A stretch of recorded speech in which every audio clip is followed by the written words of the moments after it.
Hello everyone, myself doctor Ashish Srivastava and आज मैं आपसे डिस्कस करूंगा जेनेटिक्स की DPP number 24 and DPP number 24 में जितने भी क्वेश्चंस आप आज देखेंगे इस लेक्चर में वो सभी क्वेश्चंस क्रोमोसोमल डिसऑर्डर पर बेस्ड होंगे और 10 क्वेश्चंस का कलेक्शन मैं क्रोमोसोमल डिसऑर्डर पर आपको दे रहा हूं जो सभी के सभी क्वेश्चंस आपके नीट एग्जाम के लिए काफी इंपॉर्टेंट है। तो आपको इस लेक्चर को आखिरी तक देखना है।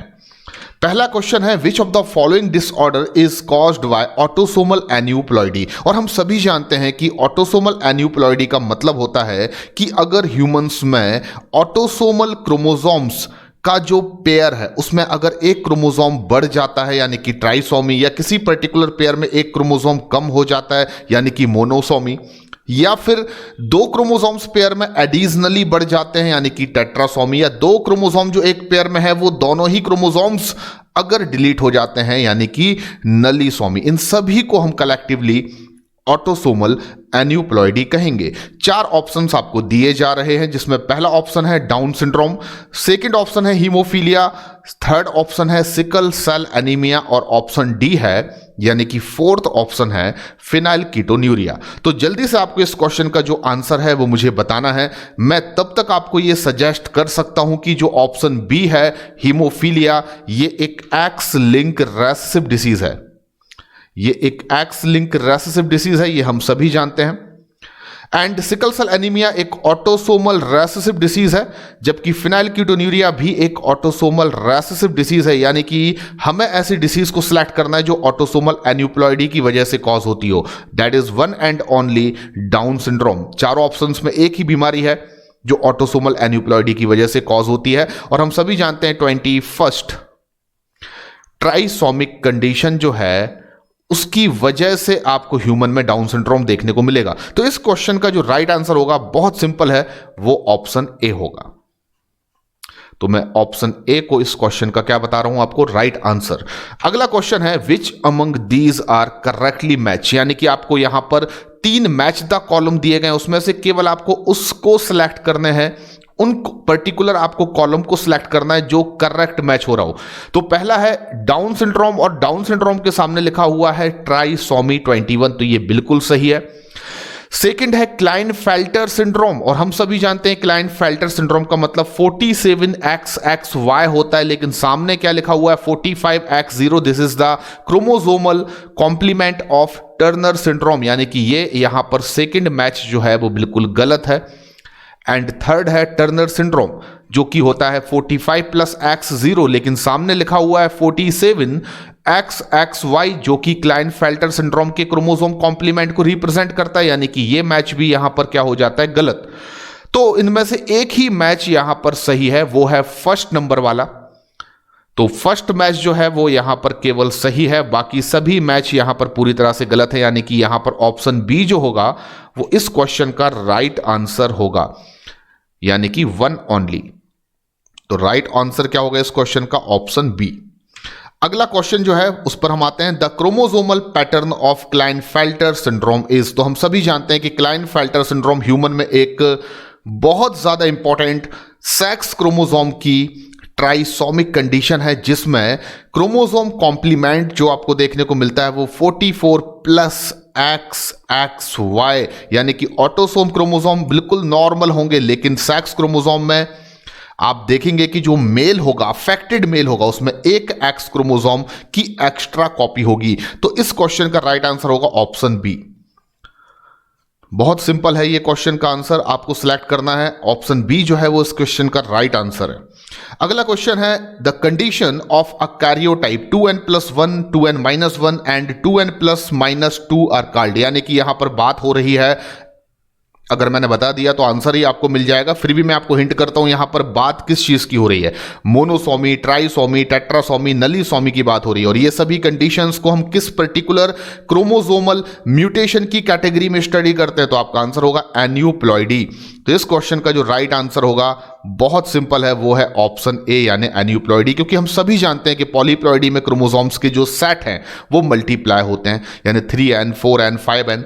एंड ऑटो पॉलीप्लॉइडी जो है वो पॉलीप्लॉइडी का एक टाइप है जिसके बारे में आपको ज्यादा जानने की जरूरत नहीं है। एंड मोनोसोमी जो है वो one of the aneuploidy condition है जिसको मैं 2n-1 से रिप्रेजेंट कर सकता हूं, लेकिन यहां पर 2n+1 -1 2n+2 -2 आपको सभी का ध्यान रखना है, यानी कि मैं कह सकता हूं कि यहां पर सही आंसर जो होगा वो होगा एन्यूप्लॉइडी। अगला क्वेश्चन है a human female with Turner syndrome. तो आपने टर्नर सिंड्रोम को बहुत ही अच्छे से पढ़ा है और हम सभी जानते हैं कि टर्नर सिंड्रोम एक ह्यूमन में सेक्स क्रोमोसोम की मोनोसोमिक कंडीशन है, यानी कि इसमें क्रोमोसोम कॉम्प्लीमेंट जो होता है वो 44 + X0 and total number of chromosome affected individual में कितने होते हैं 45। तो यहां पर अब ऑप्शंस को सिलेक्ट करना बहुत आसान हो गया है, यानी कि पहला ऑप्शन है हैज 45 क्रोमोसोम्स विद X0, जो मुझे लगता है बिल्कुल सही ऑप्शन है। फिर भी मैं बाकी ऑप्शंस को आपको पढ़कर जरूर बताऊंगा। हैज 1 एडिशनल X क्रोमोसोम, तो ये तो गलत हो जाता है यहां पर, क्योंकि टर्नर सिंड्रोम मोनोसोमिक कंडीशन है, इसमें एक X क्रोमोसोम कम होता है, ना कि एक X क्रोमोसोम बढ़ता है। ऑप्शन सी है एक्सहिबिट मेल कैरेक्टर्स। तो आपको बता दूं टर्नर सिंड्रोम जो है उसमें आप देखेंगे जो फीमेल होगी, अफेक्टेड फीमेल होगी, उसमें कोई भी मेल कैरेक्टर्स जो हैं वो आपको नहीं दिखाई देंगे, क्योंकि वाई क्रोमोसोम वहां पर इंडिविजुअल में प्रेजेंट बिल्कुल भी नहीं होगा, यानी कि ऑप्शन सी जो है वो भी यहां पर बिल्कुल गलत होगा। हालांकि फीमेल कैरेक्टर्स जो हैं वो पूरी तरह से फुली डेवलप्ड नहीं होंगे, लेकिन मेल कैरेक्टर्स भी उस इंडिविजुअल में एब्सेंट होंगे। ऑप्शन डी है is able to produce children with normal husband. तो ये ऑप्शन भी यहां पर जो है वो बिल्कुल गलत लिखा हुआ है, क्योंकि जो भी टर्नर सिंड्रोम से अफेक्टेड इंडिविजुअल फीमेल होगी वो स्टेराइल होगी। वो क्या होगी? स्टेराइल होगी, यानी कि वो चिल्ड्रंस को प्रोड्यूस ही नहीं कर सकती। ये बात बिल्कुल फैक्ट है। तो इस क्वेश्चन का जो राइट आंसर है दैट इज ऑप्शन ए। तो ऑप्शन ए जो है वो इस क्वेश्चन का राइट आंसर है। अगला क्वेश्चन है which of the following occurs due to monosomy of sex chromosome. आपको 4 डिसीज दी गई हैं, आपको सिलेक्ट करना है कि कौन सी ऐसी डिसीज है जो मोनोसोमिक कंडीशन की वजह से ह्यूमन में कॉज होती है। तो सबसे पहले तो डाउन सिंड्रोम एक ट्राइसोमिक कंडीशन है, इसलिए ये आंसर नहीं हो सकता, क्योंकि ये 21 नंबर क्रोमोसोम की ट्राइसोमी है। टर्नर सिंड्रोम बिल्कुल यहां पर मोनोसोमिक कंडीशन है, यानी कि ये एक्स क्रोमोसोम या सेक्स क्रोमोसोम की मोनोसोमी कंडीशन है, जिसको हम 44 + X0 से रिप्रेजेंट करते हैं। तो ये ऑप्शन यहां पर बिल्कुल सही है। बाकी जो डिसीज दी गई हैं ऑप्शन सी में लाइक हीमोफीलिया, ऑप्शन डी में लाइक सिकल सेल एनीमिया, ये दोनों डिसीज मैं आपको बताना चाहता हूं ये किसी भी प्रकार की मोनोसोमी कंडीशन की वजह से नहीं, बल्कि जीन म्यूटेशन की वजह से होने वाली ह्यूमंस में डिसीज है, जिसमें से haemophilia x link recessive disease है, जबकि सिकल सेल एनीमिया एक ऑटोसोमल रेसेसिव डिसीज है। तो इस क्वेश्चन का जो राइट आंसर होगा वो आपको याद रखना है, दैट इज ऑप्शन बी, यानी कि टर्नर सिंड्रोम। अगला क्वेश्चन है in an individual with genotype X0, यानी कि एक इंडिविजुअल है जिसका जीनोटाइप में जो सेक्स क्रोमोसोम का पेयर यहां पर आपको दिखाया जा रहा है वो X0 है, और X0 आपको ये बिल्कुल हिंट कर रहा है कि बात किसकी हो रही है यहां पर, टर्नर सिंड्रोम की। तो यहां पर जो डिस्कशन हो रहा है वो टर्नर सिंड्रोम के बारे में हो रहा है, ये चीज बिल्कुल यहां पर स्पष्ट है। अब आपको बताना है कि जो भी फिनोटाइप नीचे ऑप्शंस में दिए गए हैं उनमें से एक कोई ऐसा फिनोटाइप है जो आपको X0 जीनोटाइप या टर्नर सिंड्रोम के पेशेंट में या अफेक्टेड इंडिविजुअल में देखने को नहीं मिलेगा। तो यह चीज आपको पता चल गई है कि बात जिस जीनोटाइप की हो रही है वो टर्नर सिंड्रोम है, और इनमें से कौन सा ऐसा कैरेक्टरिस्टिक फीचर है, एबनॉर्मल फीचर है जो आपको टर्नर सिंड्रोम के पेशेंट में देखने को नहीं मिलेगा। बाकी सभी मिलेंगे, एक कोई फीचर आपको देखने में नहीं मिलेगा। तो मैंने आपको जब टर्नर सिंड्रोम पढ़ाया था तो NCERT में एक डायग्राम दिया गया है जिसमें टर्नर सिंड्रोम से अफेक्टेड फीमेल को रिप्रेजेंट किया गया है, और वहां पर हमने देखा है कि ऐसी फीमेल को अगर हम कैरेक्टराइज्ड करें तो उसका जो स्टैचर होता है वो शॉर्ट होता है, यानी कद जो है वो छोटा होता है। उसका नेक जो है वो वेव्ड नेक कहा जाएगा, अनडेवलप्ड ब्रेस्ट होते हैं एंड वाइडली स्पेस्ड निप्पल्स आपको देखने को मिलेंगे, एंड जो ओवरी होती है उसे हम रूडिमेंटरी ओवरी कह सकते हैं, यानी कि ओवरी जो होगी वो एज ऑफ प्यूबर्टी में लिमिटेड फंक्शन परफॉर्म कर सकेगी, यानी कि वो फुली फंक्शन परफॉर्म नहीं कर सकेगी जो एक फर्टाइल फीमेल में ओवरी के फंक्शन होते हैं। तो यहां पर अगर आपने इतने कैरेक्टरिस्टिक फीचर या एबनॉर्मल कैरेक्टर्स को लेक्चर में मुझसे पढ़ा था तो आप इस क्वेश्चन का आंसर बिल्कुल दे सकते हैं। वेव्ड नेक यहां पर सही कैरेक्टर है, ब्रॉड चेस्ट भी यहां पर मैं कहूंगा बिल्कुल सही कैरेक्टर है, और अनडेवलप्ड ब्रेस्ट भी यहां पर बिल्कुल सही कैरेक्टर है जो एबनॉर्मल हैं और रिप्रेजेंट करते हैं टर्नर सिंड्रोम के इंडिविजुअल को। लेकिन टॉल स्टैचर यानी कि लंबा कद, ये क्लाइनफेल्टर सिंड्रोम में आपको देखने को मिल सकता है एबनॉर्मल कैरेक्टर, लेकिन आपको टर्नर सिंड्रोम में जो कद देखने को मिलेगा, स्टैचर देखने को मिलेगा, वो शॉर्ट स्टैचर होगा। यानी कि यहां पर जो राइट आंसर होगा वो ऑप्शन सी होगा। तो इस क्वेश्चन का जो राइट आंसर है दैट इज ऑप्शन सी। अगला क्वेश्चन है which is correct for Turner syndrome, यानी कि आपको 4 ऑप्शंस दिए जा रहे हैं, उसमें से कोई भी एक ऐसा ऑप्शन आपको सिलेक्ट करना है जो टर्नर सिंड्रोम के लिए करेक्टली रिप्रेजेंट करता हो। पहला है it is a case of monosomy, तो मैं कहूंगा ये बिल्कुल सही है, यानी कि टर्नर सिंड्रोम के रिगार्डिंग ये करेक्ट स्टेटमेंट है। ऑप्शन बी है it causes sterility in females, तो मैं कहूंगा टर्नर सिंड्रोम के रिगार्डिंग ये ऑप्शन भी करेक्ट है। फिर लिखा हुआ एब्सेंस ऑफ बार बॉडी, और हम सभी जानते हैं कि बार बॉडी का मतलब होता है कि किसी भी फीमेल की सोमैटिक सेल में नंबर ऑफ एक्स क्रोमोसोम -1 करने पर हमें जो आंसर मिलता है वो number of bar body considered किया जाता है। लिटरली बार बॉडी हम inactivated heterochromatin of x chromosome को कहते हैं। तो टर्नर सिंड्रोम के पेशेंट में या अफेक्टेड इंडिविजुअल में नंबर ऑफ बार बॉडी 0 रहेंगी, यानी कोई भी बार बॉडी प्रेजेंट नहीं होगी, क्योंकि ये एक सिंगल एक्स क्रोमोसोम को ही रखेगी। इसका मतलब हुआ कि जो ऑप्शन डी है वो इस क्वेश्चन का राइट आंसर है। तो option D is the correct answer of this question.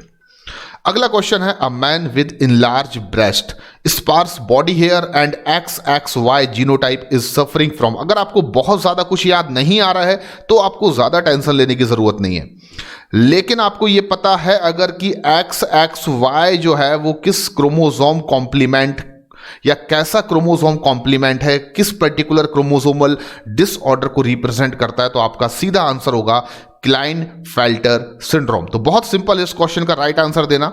इस क्वेश्चन का राइट आंसर है ऑप्शन सी, यानी कि क्लाइनफेल्टर सिंड्रोम, क्योंकि down syndrome is the trisomic condition of 21st number autosomal chromosome. Turner syndrome is the monosomy of x chromosome.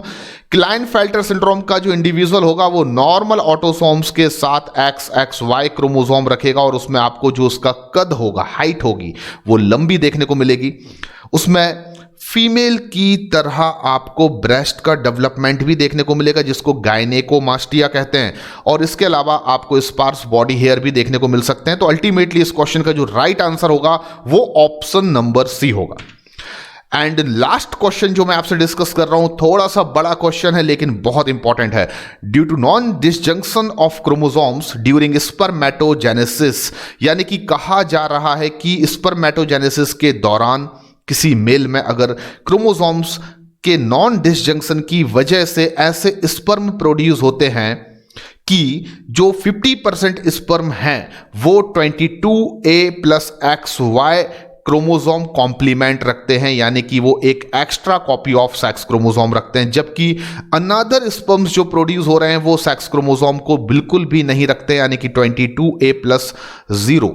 अब आपको बताना है अगर इन दोनों वैरायटी के स्पर्म्स का रिस्पेक्टिवली ऐसे किसी ओवम के साथ फर्टिलाइजेशन हो जाता है जो जीनोटाइप में बिल्कुल नॉर्मल एग या ओवम है, तो फिर उस कंडीशन में जो ऑफस्प्रिंग्स प्रोड्यूस होंगी पहले और दूसरे स्पर्म्स के फर्टिलाइज करने पर, वो इनमें से किस पर्टिकुलर डिसीज को ऑफस्प्रिंग्स में अपेयर करने में रिस्पॉन्सिबल होंगी।